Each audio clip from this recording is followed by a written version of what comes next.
Salam, hər vaxtınız xeyir olsun dəyərli izləyicilər. Son dövrlərdə bizdən ən çox soruşulan meyvə çeşidi məhz alma meyvəsidir. Xüsusən də almanın Starneri çeşidi haqqında çox maraqlanırlar və biz də qərara gəldik ki, dəyərli izləyicilər, bugün məhz almanın Starneri çeşidini sizə çəkib təqdim eləyək.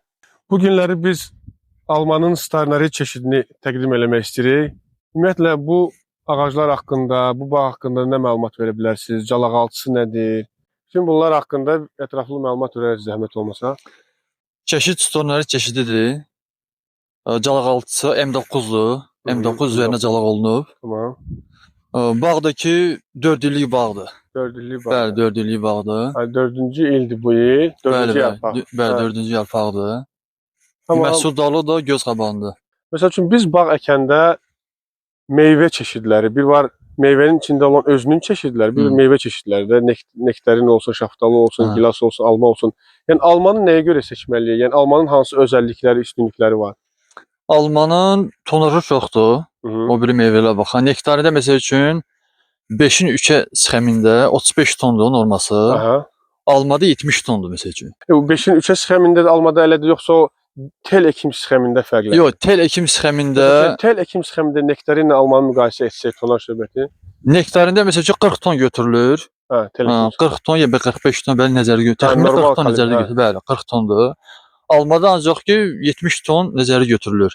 Hə. Ancaq ki bizim torpaqlar biz qüvvətli olduğuna görə, Türkiyə, bəzi Avropa ölkələrinə baxanda Azərbaycan torpaqları Timboli şimal zonası biraz qüvvətli torpaqlara, güclüdür. O tonajı ondan artıq götürmək olar. 70 ton yox, 80, 90 ton, hətta 100 tona kimi götürmək olar. Yəni sizin təcrübənizdə rastlaşdığınız belə bağlar olur. Mən təxmin hesablamışam ki, 100 tona kimi götürmək olur rahat. Maşallah. Yəni agrotexniki qulluqdan asılıdır. Tamam. Bağbanın özündən asılıdır yəni. Hə, yəni qulluqdan asılıdır. Almanın özəlliklərindən biri də onun qalıcılığıdır. Digər meyvə çeşidlərinə baxsaq, həm istər nektarin olsun, həm istər məsələn gilas olsun. Yəni almanın bu meyvə çeşidləri ilə müqayisədə çox böyük üstünlükləri var. Yəni təxminən alma soyucularda nə qədər müddətə qala bilər? Digər meyvələrə bax. Mayın axırına kimi qalan almaları var, alma sortları var. Aprel ayına kimi qalan. Yəni bu digər meyvələrdə ümumiyyətlə inanılmaz bir şeydir, ola bilməz. Bəli, gilas olsa, nektarin olsun, bəli, onlarda mümkün deyil. Tamam, indi sırf Starneri çeşidi haqqında son dövrlərdə bizə təbii intellekt kanalına ən çox almanı soruşanlar məhz Starneri'də soruşurlar. Digər çeşidlərdə soruşurlar. Biz həmin çeşidlərə keçəndə bu barədə danışacağıq. Amma ən çox elə ilk növbədə gələnlərdən biri də məhz Starneri'dir. Yəni bu çeşidin özəllikləri nədir? Bir zəhmət məlumat verə bilərsiniz. Starneri çeşidinin rəngi də xoşagələn rəngdir. Ha, bu cür qırmızı. Bəli, bazar tələbatı ona görə yaxşıdır ki. Bundan sonra daha da yəni bu dərin vaxtı deyil. Tünd qırmızı qaraya çalar rəngdə olur. Tünd qırmızı olur. Biraz da gec dərildiyində, alma belə seyrək olanda ağacda tünd qırmızı qaraya çalar rəng alır. Tam tünd qırmızı olur. Rəngi də xoşagələn rəngdir. Ona bazarda tələbat var, dadı da yaxşıdır. Qalıcılığı da yaxşıdır, soyuducuda. Qiyməti də ən baha qiymətli demək olar ki, ən üstün qiymət bundadır, Starneri çeşidində. Yəni biz qısa olaraq sıralasaq, yəni sadalasaq üstünlükləri, bir rənginin gözəl olması, bəli. Kalibri də yəni normaldır və qalıcılığı da üstündür və bir də bazara, yəni bu xüsusiyyətlərə görə bazar tərəfindən yaxşı, yəni bazarda yaxşı işlənir, yəni tələb var. Alıcılıq qabiliyyəti güclüdür və ona görə də qiyməti də həmişə o biri alma çeşidlərinə baxan həmişə yüksəkdədir. Digər alma çeşidlərə baxanda bu çeşidi daha yüksəkdir. Bəli, məsəl üçün Golden alması 1 manat 50 qəpik satılırsa, bu rahat 2 manata satılır. Ha, yəni fərq 100%. Bəli, var. O biri almalara baxam 50 qəpik, 70 qəpik 1 manat fərq eləyir.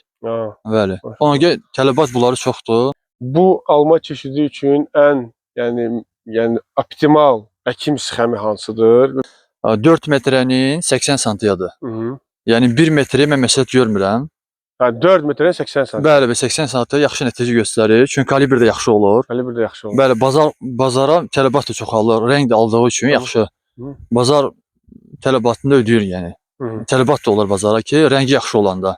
O yaxşı rəng yəni. Bəli. Həm də ki, sıx əkim sxemində tonaj da çoxalır. Əsas orada yəni tonajdır da. Bəli, həm tonaj, həm kalibr. Kalibr yəni aralı əkəndə kalibrdən fərq olur. Say çoxalır ağacın üstündə.